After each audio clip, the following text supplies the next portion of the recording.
Another thing just to know, I think the RF antenna is something most people struggle with a GPS system. You know, back in the olden days, I'm going to say 1980s, 1990s even, you know, we had external antennas on collars.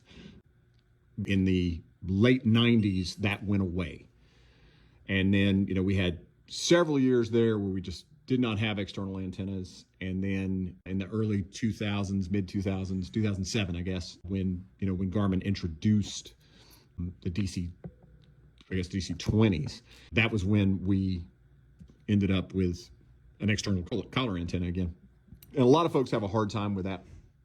You know, the systems will work without this. Your range is just going to be incredibly short. So I don't recommend that you don't run with an antenna. I have seen some guys that they're working very close dogs and they want a short antenna, which these 14.5 antennas, these are new. The 14.5-inch antennas are new. That's something that Garmin just started offering recently. But what you can do, if you have a longer antenna, you don't need as much range, you want something shorter, there's no reason that you can't just take a pair of cable cutters and take a long antenna and cut it shorter. You can do it.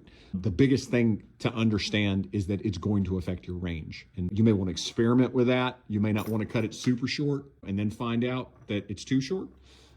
But I have done that on collars before, back before the 14.5 inches were available. I just take you need a good pair because it's a pretty stout wire, but you can take it and just cut it to whatever length you want. But I do recommend that you check your range because it is going to affect your range.